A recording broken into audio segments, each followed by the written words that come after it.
a beautiful man, and what's your name? Tom. Tom. And how long have you lived in BC? I don't know exactly. 17 years, I don't know. And you have like a kind of like, you got hurt or something, like your leg? Yeah, I fell off a mountain when I was 16 and sustained traumatic head injury to the left frontal lobe of my brain, right? Yeah. And I'm on disability, I've been ever since, pretty much, you know. Yeah. And as do you think that the disability system is giving you enough to kind of get a better life? You know what I mean? Like, no, they don't give you a better life. I mean, from my understanding is they keep you alive, right? Yeah. That's pretty much it. And at that, it really hurts sometimes. And, I mean, I have no money for anything other than food and shelter. That's basically it, right? Yeah. I know you have no money to do something you'd like to enjoy, maybe like go to a really nice theater, or go, do you have family?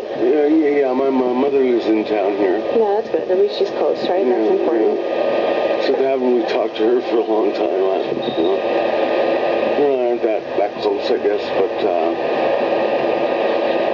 probably because of the lack of money also there is it kind of builds blocks between people, yeah. Absolutely. Even like the richest people ever sometimes don't even help the poorest, you know? It's just ridiculous.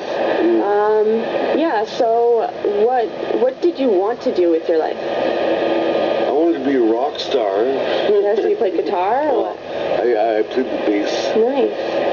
Yeah, I was a jazz bassist for the jazz combo that won the Canadian Stage Band Festival held in Ottawa in 1980, right? Wow. Yeah. So I won claim to fame a little bit, but then I had my accident after that. Right? Wow. Like a month or so after we won the festival, I fell off the mountain, right? That's crazy. Yeah.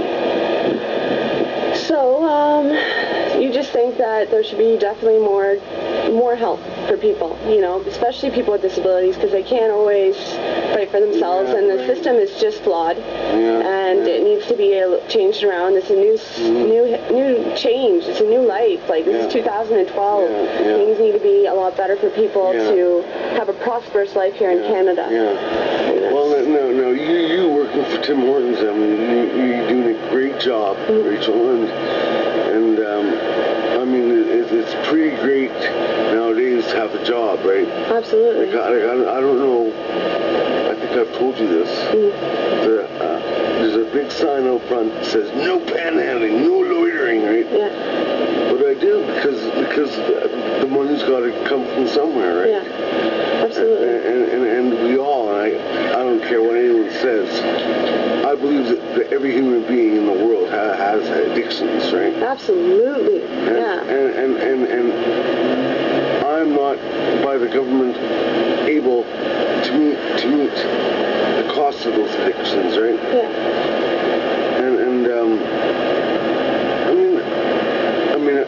I know that there are lawyers that are alcoholics. And cocaine addicts. Yeah. Big time. When you have big money, you do big drugs sometimes, unfortunately. When you have all that money, you think you have big power. You know, and sometimes you waste your money on things when you don't even know all the things you can help another person with.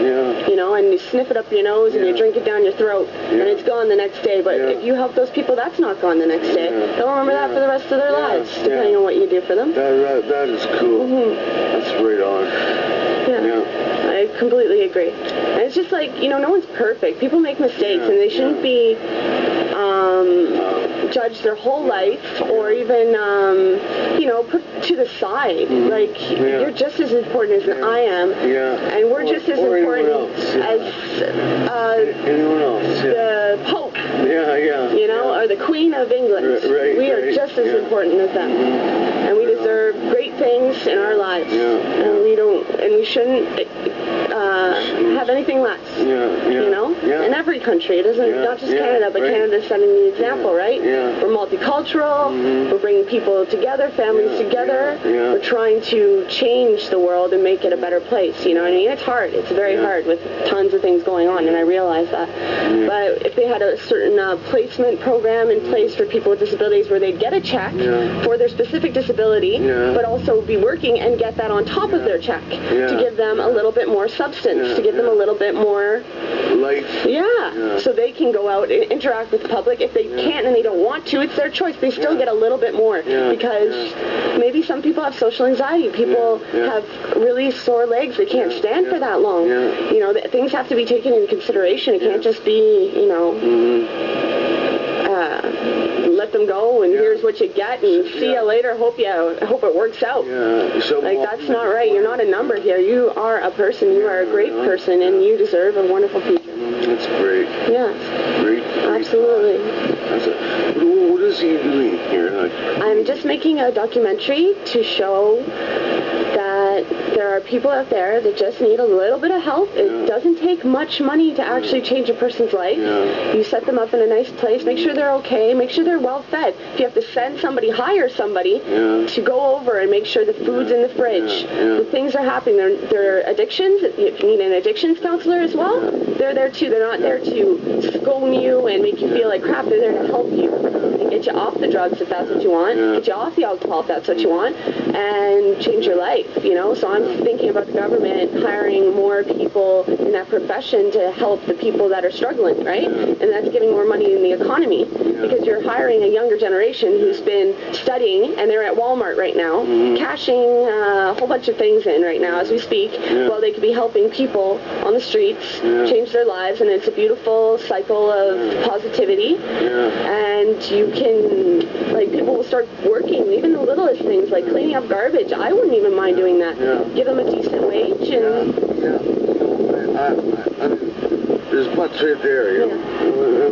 What I have done, I had jobs where I just picked up cigarette butts and shit, you know, and tidied up a little bit. And I love doing it. I like making the world a cleaner place. Absolutely.